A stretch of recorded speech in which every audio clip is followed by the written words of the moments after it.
The great and even legendary Charlie Kirk is dead.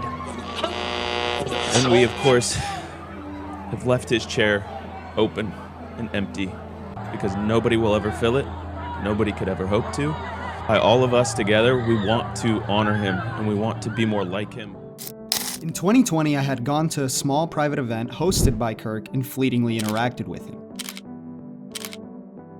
I saw in him what I've seen in car salesmen, high school coaches, HVAC mechanics, an amicable, self-assured, all-American archetype. I didn't find him particularly riveting. The subject of the day was the 2020 election, the importance of getting the vote out for the upcoming Georgia runoff senatorial race, which the Republicans would ultimately lose. He was still in his political infancy, only drawing a crowd of a little under 100 people in suburban Atlanta, delivering a C-tier level of commentary. He was far from a household name, and it was long before he leaned into his college debate tours which ultimately brought him unparalleled fame and an untimely death. His political aspirations were hard to understand. A well-off young man, standard in demeanor, with little at stakes outside of fame and money to gain. There's little doubt in my mind that he was probably a fine father and husband, which made his vocational path all the more confusing to me. Political punditry is a zero-sum game in which one is relegated to a life of peddling empty talking points and engaging in vapid debates for a purpose beside one's own. Kirk's last words, quite literally, were scripted, a dialogue option prepared to be delivered in lieu of an argument to a person before him which he wasn't engaging with. Do you know how many mass shooters there have been in America over the last 10 years? Counting or not counting gang violence? Great. All theatrical and colorless. His children will have no knowledge of his embrace. Their formative memories of him will be waned off to clips of him being a provocateur, incessantly getting a rise out of others. We need more people in jail. We need more arrests. We need no... His political legacy is punctuated by an AI video send-off from the president he devoted years to, seemingly no point to any of it at all. I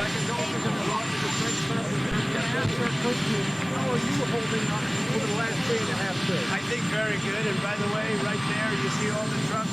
They've just started construction of the new ballroom for the White House, which is something they've been trying to get, as you know, for about 150 years. But in order to begin to make sense of any of it, we have to analyze the blood sport of online political debate, which has brought us here, and get past the martyred veil covering Kirk's legacy to understand how rage-bait commentary, both liberal and conservative, has ushered in new years of lead in America.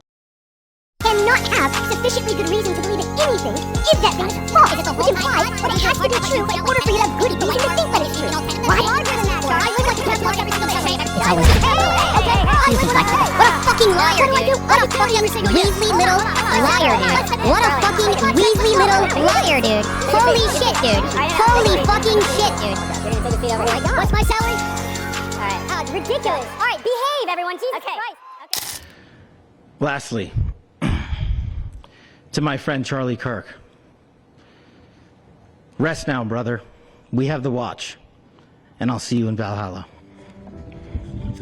It is largely uncontroversial to say that no one deserves to die for an opinion. However, when someone is moved to iterate that fact in and of itself is political. Many on the left have taken issue with the fact that for months, media outlets and pundits have stayed silent on violence which has presented politically, whether at home or abroad, through wars involving America and its interests. Violence, which has been berating social media algorithms in the form of gruesome headlines and uncensored video. Inversely, on the right, many find the killing of Kirk to be a particularly novel attack on free speech, something they believe he embodied as a virtue of his existence. So who exactly was Kirk, and what footprint did he leave behind? It is a categorical truth that Kirk advocated for free speech insofar that he toured college campuses and left an open mic before him for anyone to combat his ideas. It is also true that he was a podcastilitizer, evangelizing frequently on his show. But Kirk was not just an orator, he was a propagator and a political actor. The very nature of his medium of debate necessitated limiting the organic exploration of ideas. Meaningful debate is not palatable for clip production. Kirk would shut down nuanced discussion as it wasn't appealing to the audience.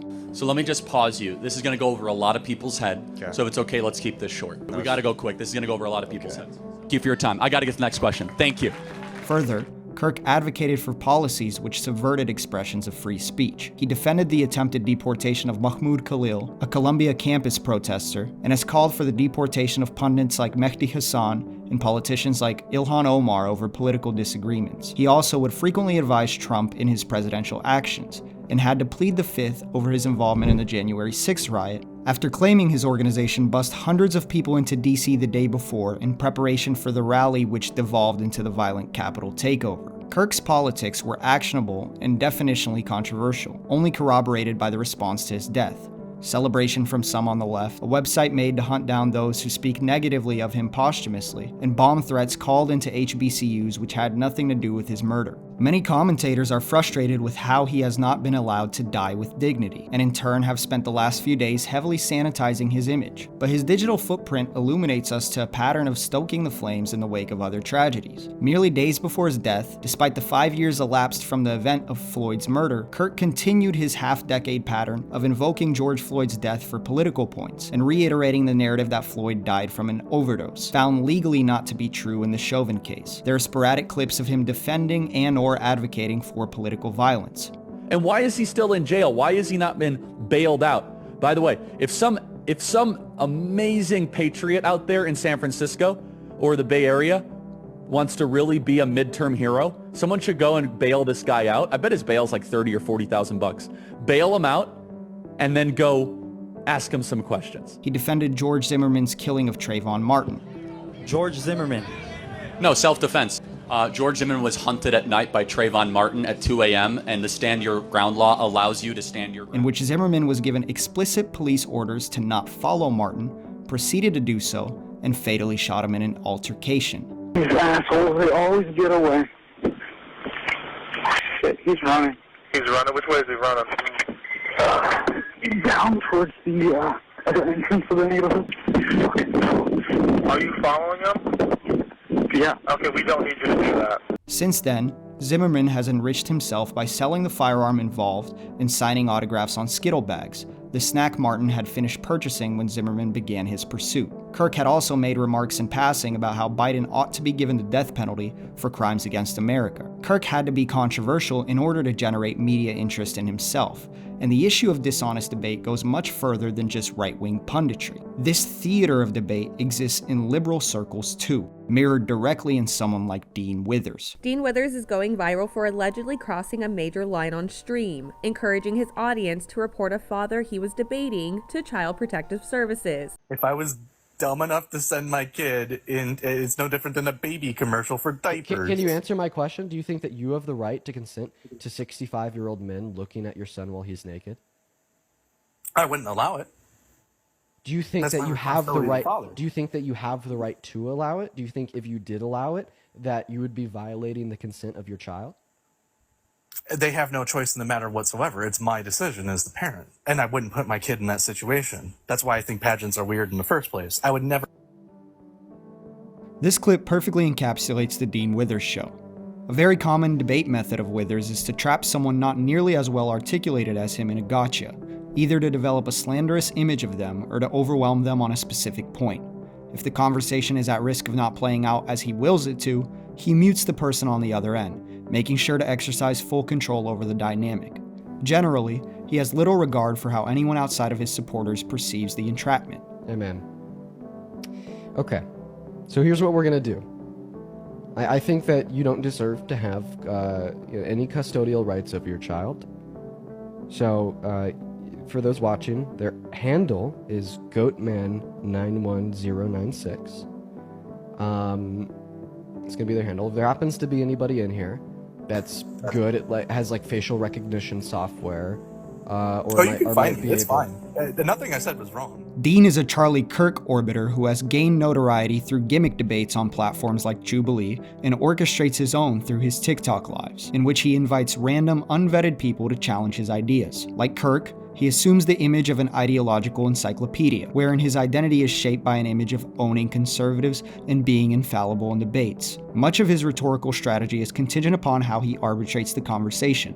His ability to mute people whimsically, his neurotic dumping of information in the form of monologues, and his constant appeal to his audience. Is the initial act of undocumented entry a crime? It's a misdemeanor offense, right? And the claim that undocumented immigrants are less likely... Crossing the border illegally is... What are we doing? Can we calm down a little bit? I'm literally answering this new question right now, and you're not even letting me answer this new question. But you're incorrect. You are incorrect. Really? You're incorrect. You're 100% wrong. Wait, I'm Crossing over incorrect? the border illegally is a federal crime. Overstaying a visa oh my is God. a misdemeanor, which is still a crime. Oh my goodness gracious. Both Oh my crimes. goodness gracious. Dude, did you know that there's misdemeanor crimes? Both crimes. Both crimes. Did you know that there's misdemeanor crimes? That a Both are misdemeanor. crimes. Did you know One that a is- misdemeanor isn't in a separate category from crime? You have misdemeanor crimes and felony crimes? Crossing over the border illegally. Crossing over the border illegally is a federal criminal offense. Right, it's a federal misdemeanor offense. Criminal misdemeanor offense. Dude, fucking hell.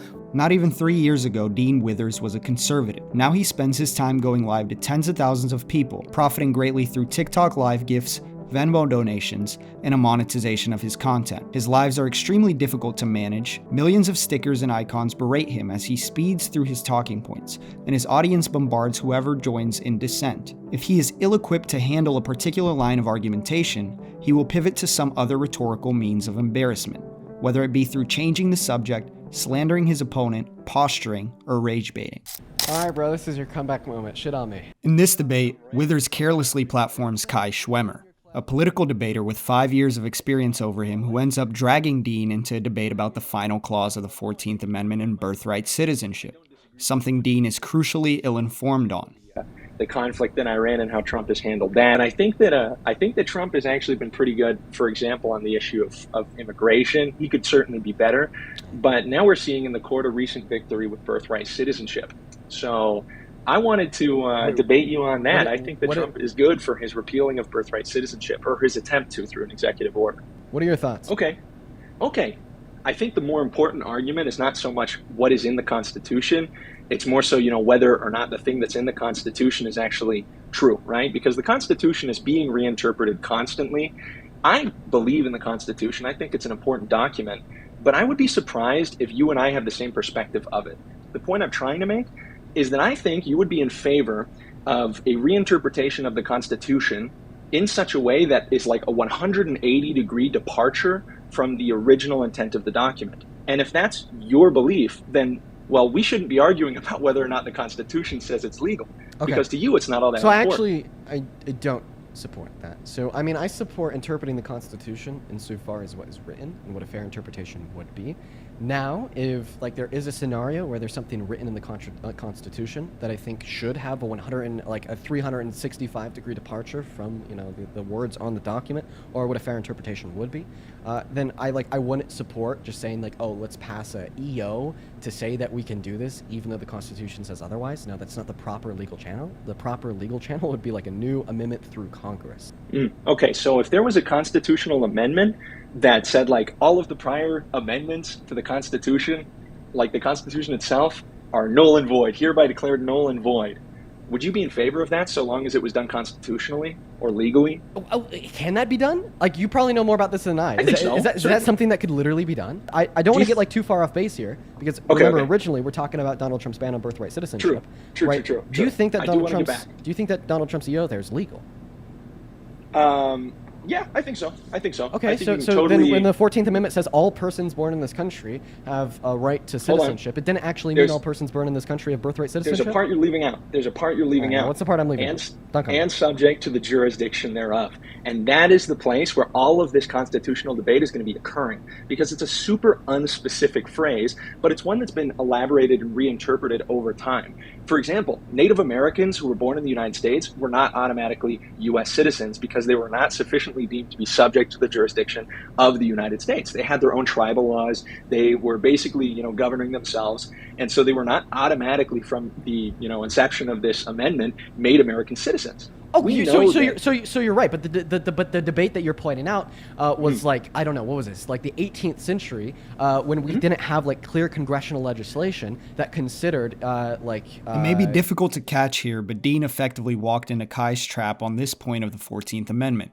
Kai is way more informed on the history of the 14th Amendment and pointed out how the original exclusion of natives from the amendment's citizenship clause clearly marked an intent by the ratifiers to not make birthright citizenship apply to everyone merely by soil, but rather to specifically grant that privilege to those who are American by means of culture, i.e., their loyalties lie nowhere else, meaning they are, quote, subject to the jurisdiction thereof. Dean's only way to argue against this would be to harp on a point he made earlier about how the Constitution is living and breathing, so that the lettering should be reinterpreted to better fit our modern politics. Instead, he gets caught up on the particular example of natives that Kai brings up and misses the substantive argument being made.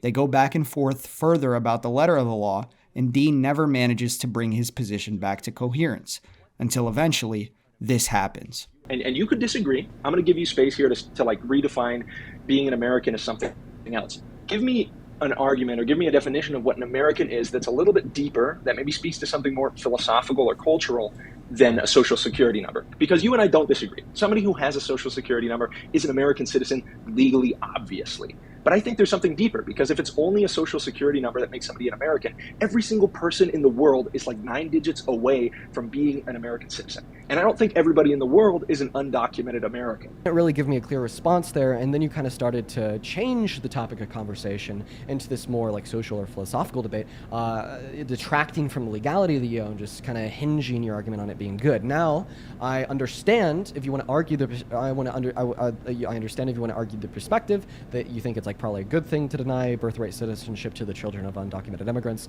outside of its legality, and we can have a conversation about that. But before we do, I definitely either need you to respond to the argument that I gave you to demonstrate that it's illegal, or two, just concede and say, Dean, you've won this debate, and we can move on to something else. Okay. So I think I already addressed the thing you just asked me to respond to. And I hope you're listening still. I know you're looking at your phone, but I hope you're still listening. You literally, in describing the way the debate went, mentioned the fact that I had already responded to the argument about legality. I know, when you mentioned that, so you didn't I've defeat already my addressed counter that. response. We did. That was the point.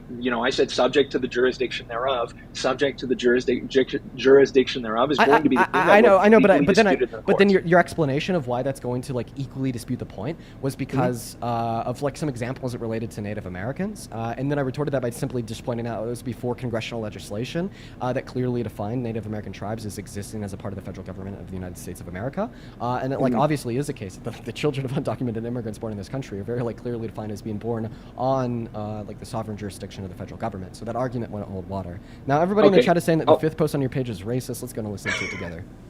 Being racist. What are your deal breakers? Being racist.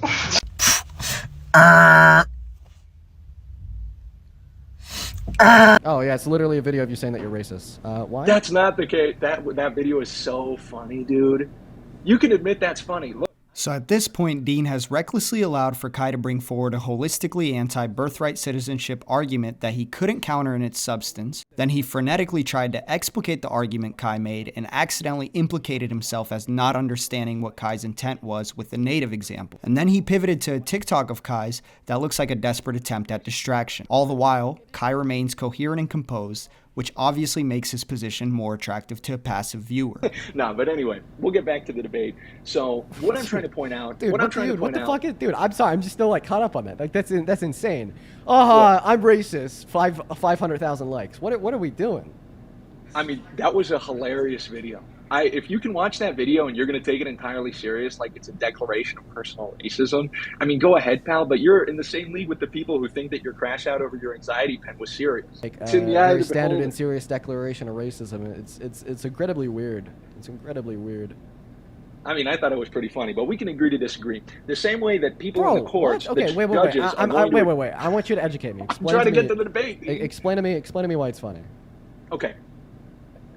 And it's totally against, comedic norms, and, it's a little bit edgy. I mean, it sounds really cringe saying all that, but then it's even funnier because of the comedic timing of the second buzz. What if because she it's said, another what if subversion of expectation. What if she said like a red flag was being like a child rapist, and then it cuts to your video going, and then you hit the buzz? That would be hilarious, dude. That would be so funny.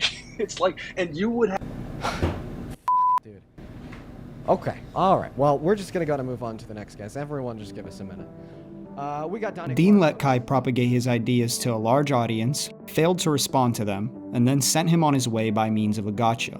All the while, Kai stayed chipper and composed. Even if this dishonest means of debate was facilitated strictly by him on his own platform, It would be counterintuitive to his leftist aims because time and time again he loses on very important points to those on the right while broadcasting it all to thousands of impressionable people. Further, him assuming a debate persona in which he is meant to be the destroyer of all conservative positions, all the while failing to combat them in substance, only furthers the reach of right-wing beliefs as a consequence of his actions. But his presence goes much further, and he has had a track record of platforming far-right influencers like Nick Fuentes, who he introduced to an entirely new audience and failed to come off as composed against. Then why are you the most unfunny fucking specimen that I've ever had the displeasure of sitting across the damn phone with? Why are you mad, dude? Why are you? We're just having a debate. Wait, who's funnier, Trump or Kamala? Who's funnier? Be honest. Trump is funnier than Kamala Harris. Case in point, I win the debate. Men funnier than women. Oh, okay. But you heard it here first. You understand the reason I'd say that Trump is funnier than Kamala Harris is because he's a guy. No, because he has the IQ of your fucking family pet, and he sits on Twitter all day, and he rants about how much he hates Taylor Swift just because he endorsed Kamala Harris. That was funny. She endorsed Kamala Harris. It's not a funny and a ha-ha. It's a funny and a look at this guy fucking burn. Dude, why? It's always like this diminutive. It's funny because it's sad, because you're a sad little. It was, dude, the president tweeted in all caps, "I hate Taylor Swift." You don't think that's funny? You don't think that's not hilarious? Wait, the president, do you think that Trump won 2020? I said the former president. In order to applicatively display the counterintuitive harm this form of debate brings, and to show how performative the entirety of Dean Withers' broadcast is, I decided to make a fake MAGA account and actually debate Dean from a right-wing perspective. Yeah, okay. So I'm currently attempting to get on Dean Withers live. And I'm basically making a fake MAGA account and just following a bunch of random people from like MAGA adjacent accounts, I guess. And basically what I'm gonna have a few people that I know try to follow me so that my account looks at least in some part real, and hopefully we can get on Dean's live. I quickly threw together a profile I thought would match the part Dean was looking for in a debate opponent.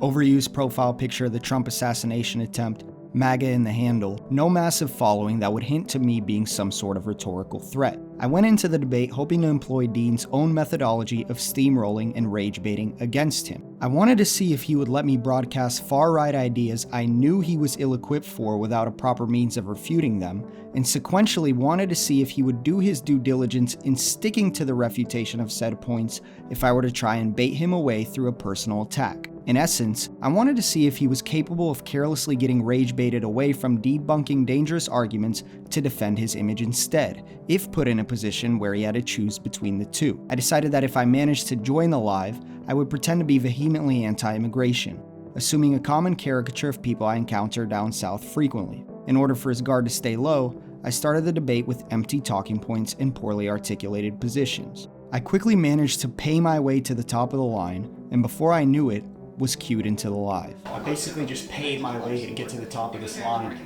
TikTok has some sort of gift system, and $1 placed me at first in line. It's crazy.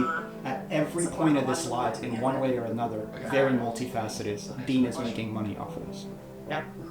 Here's my debate with Dean Withers in its entirety. We're going to try to get that next guest, MAGA Moses, loaded up into the stream right now. What's up? Do you support Trump? Yes, sir. Can you hear me fine? I can. How old are you? I'm 23. You're 23. And go ahead and take it away. Tell us why you were ultra... MAGA, Mr. Moses. Okay, so my family's been here for a while. You know, I'm fourth gen American. And I believe in an immigration moratorium. So I was basically... stop all immigration? For a little bit, for sure. Why? So I'm from the American South. And I really pride myself on being an American. And I think that a nation without borders is not a nation at all. And last year... But a nation can have borders without stopping... In all immigration. So you specifically said that you advocate for a stop on all immigration, an immigration moratorium. So I'm just simply asking you here, why do you want to stop all immigration? Yeah, and that's what I'm trying to explain. Moratorium, I'm meaning in a temporary sense. And so with last year's developments, I voted for Biden in 2020. I think that's important information to know. Okay. Is Donald Trump temporarily stopping all immigration? No, that's a kind of like a lesser of two evils votes for me. The reason I've casted my vote for Donald Trump is because I think he would have been stronger on immigration. Do you support his mass deportation? What's that? Do you support his mass deportation? Yes, I do. Okay. Can you name one material positive outcome of mass deportation on this country or the people within it? Yeah, I think that freakish amounts of crime, like specifically in how they presented it in the case of Laken Riley, did not occur under Trump in his first term. Oh, and really? that's something that... So specifically like Laken Riley, right? Yeah, you know the Laken Riley case? Do you know the specifics of that case? Right. It was a young girl That's who why was I changed murdered my by an mind on undocumented it to begin immigrant. with. Do you know who Molly Tibbetts is?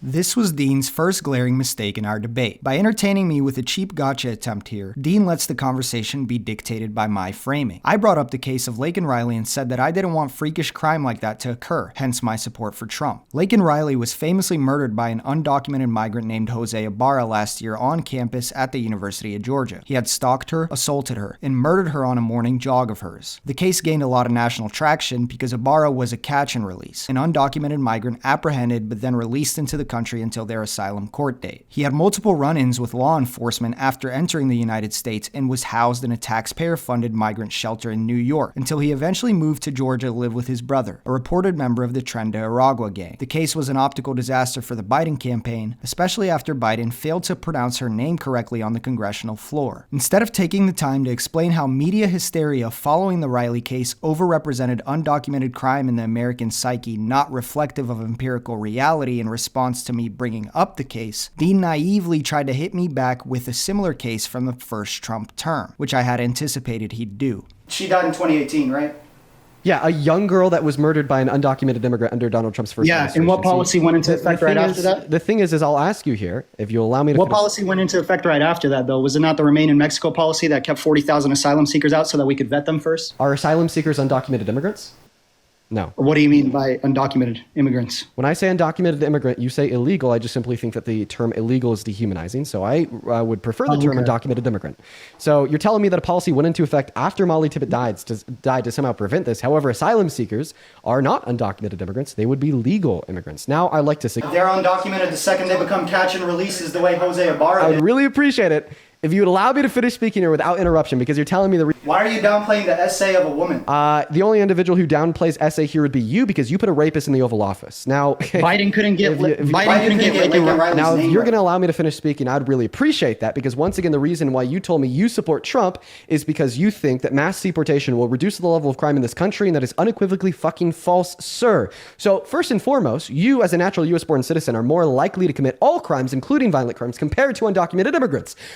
According to PNAS, undocumented immigrants are 2.5 times less likely to commit violent crimes, 3 times less likely to commit property crimes, and 3.5 times less likely to commit petty crimes. So when you tell me that we have this issue of crime on behalf of undocumented immigrants, you're just simply looking in a mirror, because at the end of the day, they commit 1% of violent crimes. Meanwhile, American men commit 92.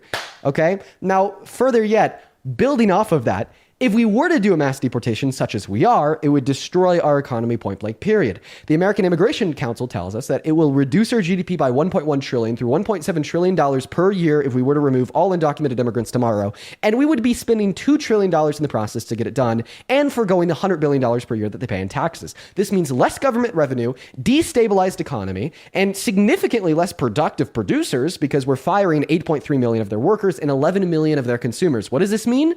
More poverty. What does more poverty mean? More crime, because a lot of crime is directly consequential of poverty. So at the end of the day, you're telling me that you want to support mass deportation because you demonize undocumented immigrants and to be criminals, when that's unequivocally false, and you're more likely to be a criminal than one of them. And the operation of a mass deportation will literally result in more material crime at the end of the day. It is so hypocritical and unequivocally false. If you want to give it your response, go for it, sir. Okay. Am I unmuted now? Okay. So you're looking at this in a macro scale that applicatively is not true. Because if you take a town like Athens, where Laken Riley was brutally murdered and essayed, right? The crime increase from illegal immigration in those areas is higher than without it. And when you do macro analyses, because you're including inner cities, it does, on aggregate nationally, comparatively, have illegal immigration result in less crime, but not in smaller communities where, because of inner cities and their very nature of being violent, it doesn't apply in the same way. So in Athens, for example, this is a perfect example for that, because in 40 years, there wasn't a single incident of occurrence like with the case of Jose Ibarra and Laken Riley until Joe Biden let this guy stay in a hotel in New York and then after he was caught and released without any sort of intent to finally give him a good asylum case and prove that he should be here, he managed to kill a Georgia native woman. So you can't apply these macro trends the same way you're doing economically. Like even Harvard researchers know this not to be the case if you read the works of Borjas. Immigration wins and losses. And yes, middle management, coastal elites of America reap the benefits. We get cheaper Sheen products and all that type of stuff. But if you're a rural Alabama farmer, you can't compete for $15 an hour in manual labor and everything's being automated. And so I think for the time being, I don't care if my products go up a little bit in price. I want freakish murders like that to not occur. There was 3 in 1 year. There was 1 in Trump's whole first term. It's because we were vetting people. And I want the American laborer to be more empowered. Okay, so point number 1, you told us that we should just specifically look at like apparently these small towns, but we shouldn't look on the macro scale. So why would we ignore on the macro scale that they're less likely to commit crimes? Because that doesn't matter to me. So now you're telling me that it doesn't matter to you. It doesn't matter in New York if I live in Athens, Georgia, and my friend gets murdered. So now that you're telling me that the reason that you don't care they're less likely to commit crimes is because at the end of the day, if they weren't here in the first place, those crimes wouldn't have occurred, point blank period? They are not less likely to occur near me, is what I'm trying to tell you. You cannot less likely take something that near you. I mean, you haven't given an argument for that either. You literally just said that, like the crime of murder hasn't happened in this city for 40 years. Then once we had an undocumented immigrant in the city, then finally a crime of murder happened. That's unrealistic and obviously false. I don't think that you've given a compelling case to demonstrate that near you these things are going to be false. Secondarily, I don't think that you should be just merely concerned with what is true near you when we're voting for a president, when we're advocating for change inside of our federal government. We're going to be looking at the totality of the country. And like the third point here, which I really want you to hone in on, because I find this point to be the most important, is that if we were to do mass deportation, because of the economically destabilizing effects, we'd see more nominal crime, right? It's like, regardless of the back and forth that we could have on this point, which I'll continue to have with you, at the end of the day, because mass deportation will result in more crime, you should definitely not support it if you care about crime, which also draws into question a picture of hypocrisy that we could talk about after this conversation surrounding the fact that you literally voted for an adjudicated rapist, 34-count felon, pervert that boasted about perving on the naked bodies of teens on Howard Stern's radio show in 2005, yet you seem to care about violent crime and particularly violent crimes as directed towards women so much. Yeah. I want to get back to the point of the macro scale because I don't understand what all the last little soliloquy was meant to do. We're on a particular point right here. I'd like to stick with we'll talk about that. We'll talk about the hypocrisy later. I'll first have you address the fact that on the macro scale, undocumented immigrants are less likely to commit crimes. You're telling me that they're more likely to commit crimes near you. You haven't given a compelling case for that. You literally just said that there wasn't a murder for 40 years than there was on the hand of an undocumented immigrant. Not only is this one isolated instance, crime rates are going to speak towards a generalization of a group of individuals, not per one. Also, it's just incredibly unrealistic to assume that there wasn't a murder in this town for 40 years. And then, of course, the last and final point that I really want you to respond to is that we'll just see more crime if we do mass deportation because of the destabilizing economic effects. We'll go point by point. Okay. I'll get to the second one. But let's start with the first one. The reason I invoked that particular example was because I'm pointing out a methodological flaws in the studies that pro-immigration people invoke. When the average person is going to the ballot box and they're thinking about what effects is this going to have in my community, they're not going to look at a macro trend of what's going on nationally and say, well, crime increases with illegal immigration in my area, but if I factor in an inner city that's 3 hours away from me and look at this at a national scale, then crime decreases. I'm not going to factor that into my methodology because at the end of the day, that city that I commute to maybe once every month or two, 3 hours away, doesn't have a bearing on my day-to-day. And if I go for a jog in Athens, Georgia, and there's not undocumented immigration, well, I don't get murdered and essayed in the street because that didn't happen for 40 years. You can look it up. But can you give me an argument to believe that undocumented immigrants are significantly more likely to commit crimes where you live? The argument I'm making here is categorically a racist one, appropriated from Groypers, a far-right online community. I'm sanitizing the argument with the language of inner cities in order to not recklessly supply Dean's audience with racist ideas I knew he wouldn't counter. The actual substance of the argument is that undocumented migrants are more likely to commit crimes than white people, and they are only less likely to commit crimes than the native-born population as a whole because of other minority groups groups being factored into the microcrime analysis. In short, if you live in a small racially homogenous community, undocumented migration would increase your crime rate as it introduces a new, more at-risk demographic than is reflected in national crime statistics, where overly violent areas are factored into calculations. I'll go over it later, but the studies that I will provide to defend this point actually expose it to be untrue, as they conflate undocumented migrants with Latinos in general, which Dean would find out if he were to look them up. These false statistical findings are commonly submitted to the Congressional House for Republican congressmen to read out loud, along with statistics about how much undocumented migrants cost taxpayers in the form of mega documents highlighting key findings, quote unquote, with the biggest culprit of these studies being the Center for Immigration Studies, an anti-immigration think tank, which I will continue to cite over the course of the debate. I'm saying when removing, if you look at any of the studies that you could invoke to show that immigration can you invoke a study to demonstrate that they're more likely to commit crimes where you live? Yeah, look at any. What I'm saying is the methodological parameters that you're using to invoke whatever study you may cite are flawed in and of themselves. I'm pointing out a particular descriptive critique I have with the methodology of any study you could bring to me. Well, apparently, let's do that. Apparently your critique is by telling me that we shouldn't be looking at these macro crime stats, even though every single time we talk about crime stats in reference to if we support a president and their policy on crime or not, we are looking at macro crime stats since they are running for the president of the total country, meaning we should be looking at these rates for the total country, which is the only thing that makes sense. Still, yet your critique is that, well, in your area, people vote based on what affects them. In your area, you're telling me that people vote based upon what affects them, and that in your area where you live, what affects you is higher crime rates amongst undocumented immigrants. What is your evidence for that? Okay, let's play a game. Bring up any study you want, and I'll point that methodological pattern. You're not, sir. Why can't you answer my question, man? You're the one that is invoking the statement that you believe that where you live, there's going to be. Hey, well, then give me one. Let's go study for study. Give me a study that demonstrates that where you live, undocumented immigrants are significantly more likely to commit violent crimes. Let's hear it. I'm saying let's go to the Center for Immigration Studies, and you can find. You're not gonna do it. Dude, am I like not making sense to anybody else but Moses? Like, I just want to clarify for like, I don't know, like the 35,000 people that are watching me on TikTok right now. Am I not making sense to you?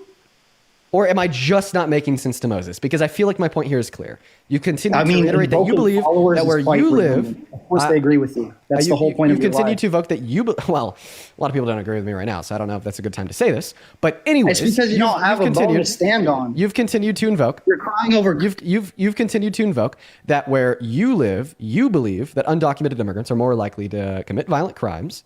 I'm obviously going to ask you for data to represent that this claim is true. Yeah, so I'm saying pull up the Center for Immigration Studies. I'm not going to do it.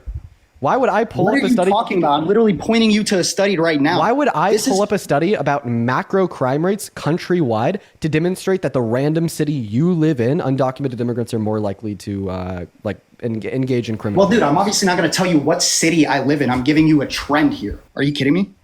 I don't even understand like what data you'd be able to yield from a study that would demonstrate undocumented immigrants are less likely to commit crimes nationwide. And I'm saying data you yield from this study to demonstrate that they're somehow like more likely to where you live. That makes no goddamn sense. If you were to ever read a study, you would understand that methodologically it's outlined what they're factoring in versus what they don't. And when you take out factoring in inner cities, the trend that I'm describing occurs. Despite my personal qualms with him, I think it's safe to say that Dean is a pretty bright guy. So he's being uncharacteristically dense here. Any study analyzing crime data in aggregate nationally is going to be drawing from local databases, specifically being sourced from statistics kept by cities and states, all of which would be outlined in the methodology of a study. National studies, outside of those analyzing federal crimes, which doesn't apply here, are just a coalescence of locally sourced data points. Those macro studies could be used as an almanac for finding local crime statistics and seeing how the trend presents in rural areas versus large cities. A study about the crime rate in Texas, which sources information from Dallas and Houston and hyperlinks those databases, can be used as a navigating point to compare crime rates in Dallas and Houston. Dean is one Google search away from finding out the real issue of my study, but instead makes a fool out of himself analyzing abstract studies that haven't even been investigated. I'm surprised you haven't come across this information. You've been at this, 2 years? How impressionable are you? Well, I mean, you're still not giving me any information because you're not giving me any reason to believe going in one ear out the other. That's why you can't even listen to your fans correctly. Your fans are mad at you because they don't know what you stand for, and this is clear evidence of it. Okay, well, I mean, I'm pretty sure I'm making myself clear. I stand for you giving evidence for your claim, and you can't do it.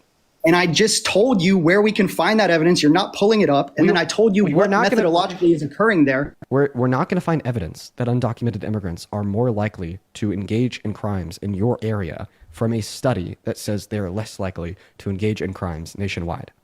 We're just not going to do it. That's not how it works. You're telling me that, well, if we look at these studies and we like factor out like inner cities, then they're more likely the natural U.S. born citizens to commit crimes. You understand that factoring out for those things would require a study. Like, dude, come on. This is so simple. I'm going to give you one last chance to be able to respond to me and give me evidence, or else I'm just going to move on. Okay. I think we're missing the point that I'm trying to make here. Oh God. Okay. I'm gonna tone it down a bit so that I can really explain what I'm saying. Is this a no? I understand what you're trying to say right now. What I'm saying is, of course, there's not going to be a study for my particular town. I have 5,000 people in my town. Okay. So I'm trying to point out the methodological flaw in any given study that you can invoke that says immigration is good for an area. It's not methodological. Okay, so even if what you were saying was assumed to be correct, even though you haven't proved it to be correct, and this is a debate where we provide evidence. You're not pulling up the study that I'm trying to give to you anyway. So you're not even trying to give me a study at all. I've asked you multiple times for it. You haven't. Center for Immigration Studies. 2023 House Congressional Submission. Don't even like start acting like you're attempting to provide me a study to demonstrate that what you're saying is true. Now I'm going to go ahead and finish here. You're telling me that if we were to factor out for like inner city areas and the crime rates of undocumented immigrants in them, then we will see that undocumented immigrants are significantly more likely to commit violent crimes than natural U.S. born citizens. Now you're calling that an issue with a methodology of the study, and that's simply not true. You cannot say it is an issue of a study that is supposed to determine the macro crime rates of undocumented immigrants in America to include the micro crime rates of undocumented immigrants in some cities in America. That's not an issue with the methodology. In fact, I would suggest it is quite nefarious to assume that we could conclude the macro crime rates of undocumented immigrants with methodology that would explicitly exclude areas in which they are even more significantly less likely to commit crimes. I would say that would be a skewed, invalid study for the reason being it is not all-encompassing of all undocumented immigrants in the country. But once again, you have not been able to provide me with a source to demonstrate that wherever you live, undocumented immigrants are more likely to commit crimes. I give you one last opportunity to provide that study. In fact, if you can't do that, I am going to go and move on. So which one will it be? Are you going to provide evidence to demonstrate that your point is true or not? I will. So, Center for Immigration Studies, Congressional Submission 2023. You'll be able to find the report because it also, the way you can find it is you look up $68,000 taxpayer burden on Americans per undocumented immigrant. Yeah, I disagree with that. I think that's false, but that's obviously not what we're talking about. You can't disagree with empirics just because, okay, on what premise do you disagree with that? Yeah, on the premise of the fact that most studies that attempt to conclude what the economic burden of undocumented immigrants are literally assume that citizens are undocumented immigrants by including the citizen children of undocumented immigrants. Why the fuck are you pivoting? If you don't come to this why are you pivoting? I want you to be able to provide me a source for the last claim that you made. I mean, so incredibly kind, so incredibly charitable. I asked you to be able to provide me a source for this. Then the moment I say that like something that you said is wrong, but that's not what we're talking about, you automatically pivot away from crime rates to supposed economic burdens of undocumented immigrants. Stay on topic. This is my last attempt to get you to stay on topic. If you cannot stay on topic, I'm going to very quickly and promptly remove you from the live stream. So what will it be? Can you provide a source to demonstrate that in your area, undocumented immigrants are more likely to contribute and commit violent crimes compared to citizens or not? Strangely enough, after criticizing me for taking methodological arbitration in my own hands for questioning the inclusion of particular inner-city data points in pro-immigration studies, Dean responds to my study with his own form of methodological arbitration, arguing that the methodology of my study was flawed because it included the children of undocumented migrants. It seemed to me that Dean was about to pull up my study, which would finally expose it as statistically misleading. I wanted to see if he could get derailed last second by a sloppy attempt at rage bait. I knew Dean was under fire for his reaction to the Kirk assassination, specifically from leftists, so I decided I was going to rage bait him to see what course of action he would take in the face of two decisions. Would he, 1, not let me derail the conversation through rage bait after providing an anti-immigration study to thousands of people which he still had yet to check the merit of, instead staying on topic and slamming me out the park on the issue? Or 2, would he quickly abandon the substance of the debate entirely, choosing to defend his image in the face of a weak attempt to divert from the point and embarrass him. That was the source. 2 years you cried for Kirk, never cried for Gaza. Look up Palestine, one mention on Dean's Twitter account. Really? Do you want to see a video of me crying for Gaza right now? I'll show it to you. I'll show it to you. We were talking about this in the Discord last night. For everybody in the Discord, go ahead and drop the source in there once again. It's going to be a link to a YouTube video where I hosted a fundraiser for a Palestinian mom and her young Palestinian daughter. And then when the young Palestinian daughter started to sing a song, and then her mom said that she likes to sing that when she's scared when the bombs are dropping, I fucking lost it. I lost it on stream and I bawled my fucking eyes out. Do you want to see it? Do you want to see the video? Am I supposed to prove my tears to you? I'm still muted. No, unmute. Unmute. You had the audacity to say some shit like that. Do you want me to prove my tears to you? I'm still muted. Go ahead and unmute. I haven't figured out how to unmute. I thought, I had to be invited to unmute. I'm saying you had a 2-hour stream crying for Charlie Kirk yesterday. That's not what you're saying. I'm asking you, do you want me to prove my tears to you? Do you want me to show you? Am I still muted? Can you stop muting me in the middle of a thought? You're not answering my question. An argument. Yeah, sure, go ahead. Is it 2 hours like you did for Kirk? Is it a 2-hour crying session like you did for Charlie Kirk? I didn't cry for 2 hours on stream because of Charlie Kirk. And once again, if you had watched my video, or if you would just be charitable in the very slightest, then you'd very obviously understand the reason that I had such a violent emotional reaction to what happened is because A, this is a person that I've personally known in real life. Even though I disagreed with everything that they said, I am like not good with violence. I'm not good with gore. I'm not desensitized to those things. And that is what enacted a very like strong emotional reaction to me, especially considering the fact that my best friend was standing less than 30 feet away. Like, I mean, hopefully I want to clear this up to you. Like, there's been like a bunch of individuals like judging me for the fact that I cried. I cried in sympathy for the family. I cried in sympathy for my friend. And I cried just out of a violent psychological response in response to a very gory and graphic video that I am not desensitized to. And that's just a fact. That's just a fact. I can't change that fact. That fact, I don't believe makes me performative. And in fact, now you're attempting to tell me that, well, I haven't cried for Gaza. Yes. Yes, I have. And you said that you'd like to see the video. For everybody talking about my friend, yes, my literal best friend Parker was standing there less than 30 feet away that had to witness it all and then ran away screaming and FaceTiming me that he thought he was going to, might get shot next because of the fact that he thought it was a mass casualty event. Yes, that was traumatic for him and traumatic for me to witness. But you said that you wanted to see the video, right? Sure, let's watch your little theatrics. What do you mean theatrics? You gain hundreds of dollars every day off this, and you don't know what you believe yet. I don't appreciate that. Wait, now you're not even going to answer the question. What do you mean theatrics? What do I mean by theatrics? Yes.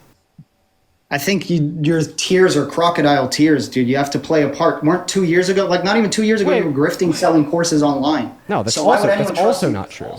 So now you're saying that, okay, so you're telling me that in December of 2024, on a live stream that wasn't even recorded on YouTube, that was screen recorded by someone random that was watching, I intentionally planned crocodile tears while fundraising for a Palestinian family because I knew around a year from then that Charlie Kirk would be assassinated and I would have an emotional response out of sympathy for the family and the fact that my best friend was standing less than 30 feet away and had to watch that and that was incredibly traumatic for him.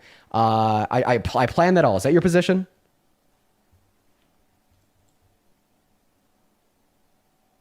Yeah, well, you got a ban. So we're going to move on to the next guest.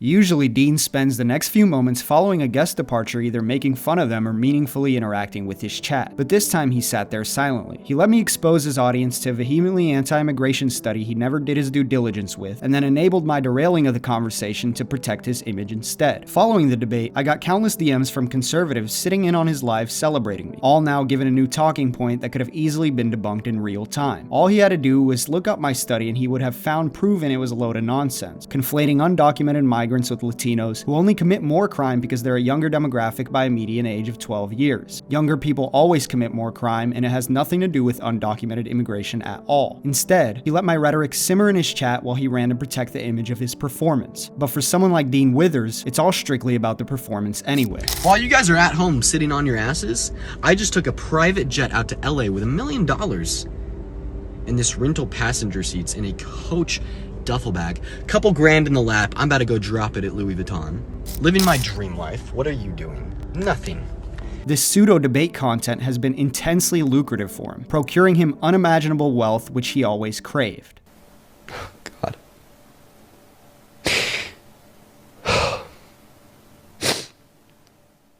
In a deeply unserious elegy attempt, Dean cried to his audience of thousands following Kirk's assassination, being flooded with little gift stickers on his face, wiping away his tears, a visual reminder of how deep this money-making apparatus runs. For Dean, even in mourning, there's monetary gain. I'm not calling into question the sincerity of Dean's tears. Kirk was someone he interacted with in real life who died a brutally graphic, well-circulated death. Seeing that in and of itself is enough to fill someone with a deeply unsettling existential crawl. But mourning is political, and Dean's mourning is largely shaped by his identity. For many, politics is a hobby, something that they don't ever conceive of having any bearing on their existential day-to-day. In political punditry, the pundit assumes that they enjoy some degree of insulation from the violence which shapes politics, despite politics being that which they devote themselves to. It's really hard for a pundit to step outside of their conception of politics as simply their work, their livelihood, or a hobby of theirs. The day of the assassination, I had watched the video of Kirk getting shot with two of my coworkers, one much like me, white, young, suburban, the other from a rough, crime-riddled area which shaped his formative years. The first, like myself, was haunted by the imagery, the gushing of the blood, the near immediate departure of the soul caught in a video which leaves nothing to the imagination. Many clips surfacing from those who were there awaken something revelatory in those who live rich lives far from death. And I go, we got to start CPR. So I try and start that. Now,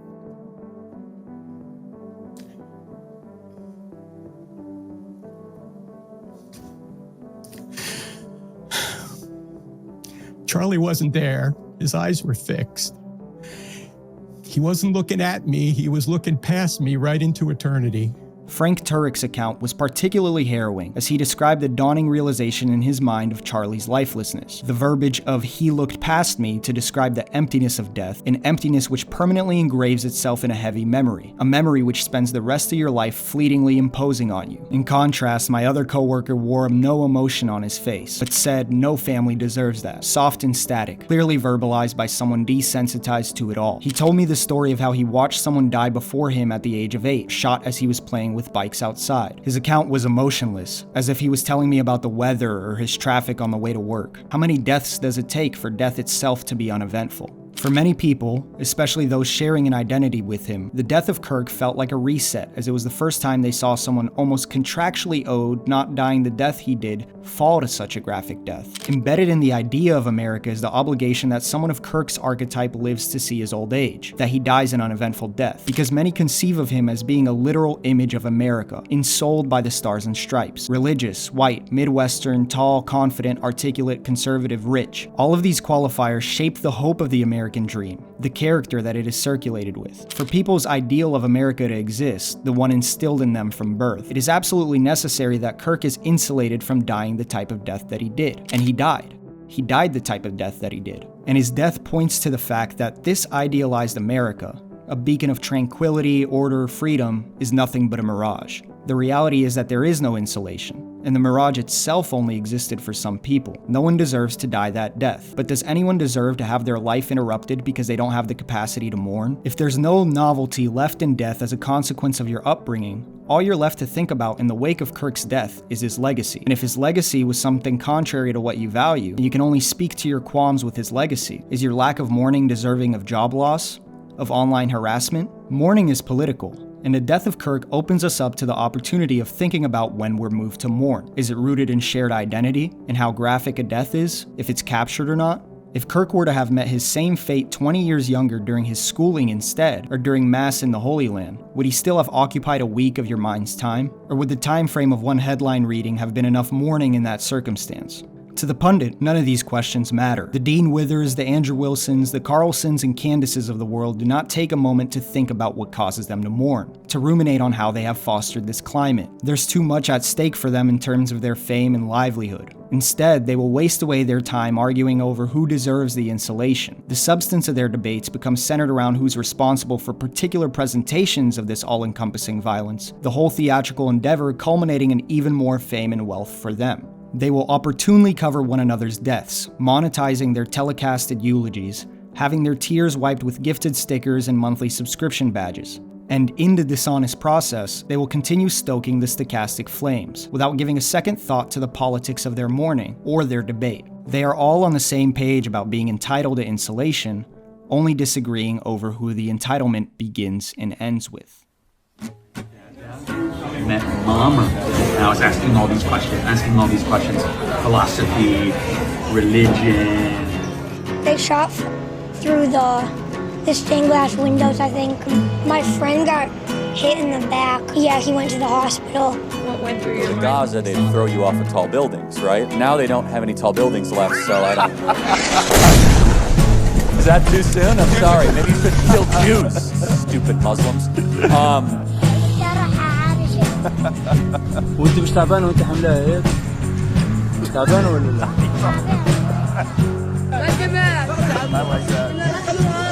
Where was I? So... I'm telling you, tongue is a very powerful thing, bro. What you spew comes back to you. I learned that too. What happened to Charlie Kirk today? This will probably be it for me. What happened to Charlie Kirk today is abhorrent. Truly abhorrent. This has to stop. I'm going to go ahead and sign off. You guys have a good one. I don't know when I'll be back, but it might take some time. You guys take care.